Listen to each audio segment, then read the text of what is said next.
Hey, welcome to our first edition of the Fantasy Basketball League Manager videos. We're joined by no other than Tyler Gannon. Oh, hello, gentlemen. T, we like that beard you got rocking there, kid. Thank you. Been growing out for a while. Well, compliments to you. So, T, how's your day going? It's pretty good. No complaints. Just bought some new hockey skates. Had a little economics today, so can't complain at all. Well, that is your forte. Any run-ins with Kerner, or what's his status like over there? Nance's parents actually came up this weekend, and they were complaining about the smell of the house. So. Oh, good heaven. Yeah, good. Hey, God forbid it smells bad. Yeah, with all those football players, I imagine it smells good. I guess we're athletes. We should be penalized for it. Oh, and Kerner likes to hop in the shower when you guys are showering too, right? He loves to. I mean, it's common courtesy, but I guess that's the ebb and flows of roommates. So, T, let's hear your Western NBA champion. My Western? I'll have to go with the Rockets.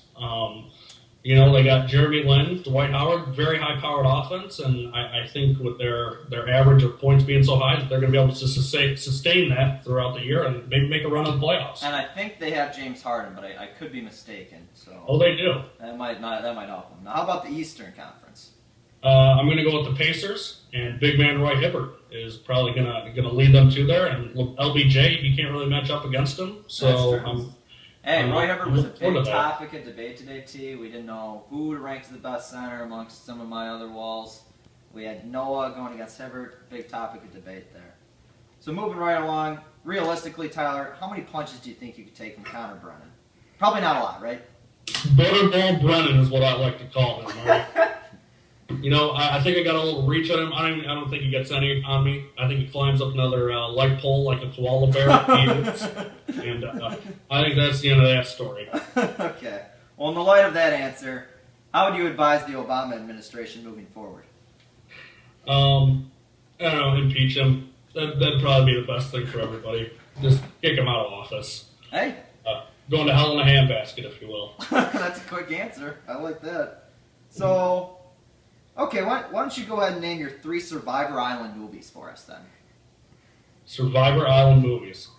Well, as a matter of fact, we pull these out right now. Kev, I only bring 4 movies to college, and that's for my own reasons. And I'm gonna make my own role and make it 4 instead of 3 because they're equally up there. Gotta take the initiative. Number 1. We got The Dark Knight Rises. Okay. Classic, can't go wrong with Bane. Right. Next is Raging Bull De Niro. Classic. Ask me. Hitting the wall, baby. Followed up by another classic, Shawshank. Woo! I believe number 1 on IMDb. Okay. I could be wrong. No, you're right. And last but not least, Fight Club. And he knew it was coming. Because how much can you know about yourself till you've been in a fight?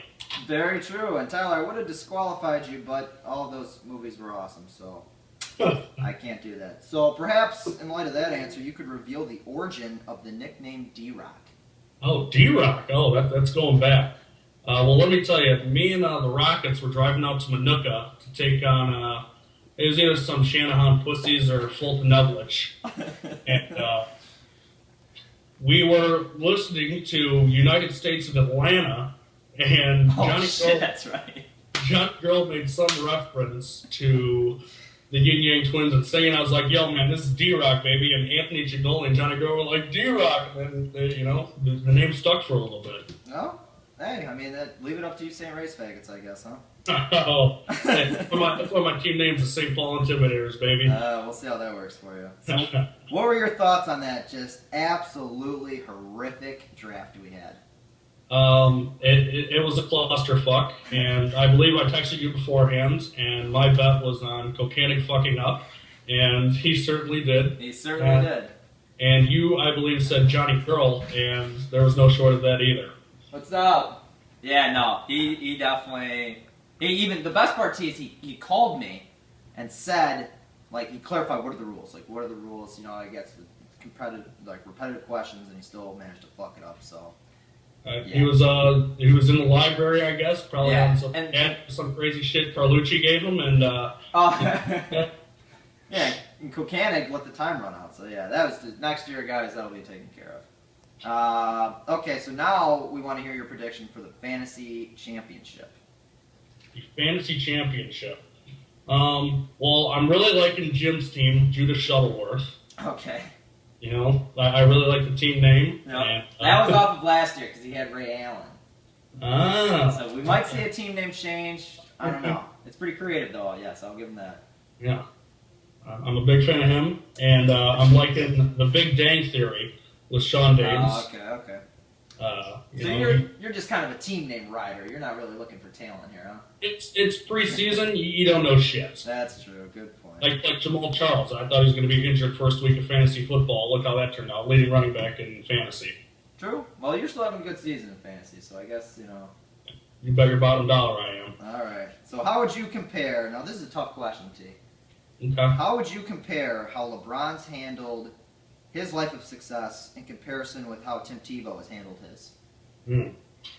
LBJ, he's not humble at all, like Timmy T. And that's my kind of guy. He's a gamer and a winner, and he overcomes adversity. LeBron James, he doesn't overcome shit. He's not had any roadblocks in his life. Well, maybe not having a father. That's about it. I think with him, the only adversity he's really overcoming is hairline, and he has nothing really to overcome and overstep, unlike Timmy T. What about, Tim Tebow does have to overcome unemployment, which I feel like, Right. that's a pretty big concern going on in America today. So, yeah, I guess Tim does have to deal with more than LeBron. It is. Maybe you can't even get picked up by a CFL team or anything. So No, the Rams actually called Favre over him. They did. And honestly, I was heartbroken that Favre didn't want to play anymore. He's another guy who's a winner who I respect a lot, even though I'm not a Packers fan. Right. But he's a gamer. And I wish he would have gave up coaching his high school team and threw the pads back on one more time. One last time. Do you think MJ will throw on the jersey one more time? I doubt it, but he'll be balling people up in one-on-one for the Bobcats. Or no, they're the Hornets now again. If I'm that's what I'm hearing. They're gonna be the Hornets. Yeah. So yeah, where do you think David Stern hides all of his Jew treasure? That probably in some Swiss bank accounts or anything accounts. Being real. Yep. All right, Ty. Why don't you give the fans out there some closing thoughts? Closing thought. Quite frankly, I was pretty pissed that Foreman picked me first to go in his division, so I'm really looking forward to upsetting the people there. Also, I'm really looking forward to just getting my feet wet in fantasy basketball and getting the season going, and we'll see where it goes from there. Hey, we're glad to have you. Why don't we give those fans out there a thumbs up? Give them 2. Thanks for tuning in. Hey, see you guys.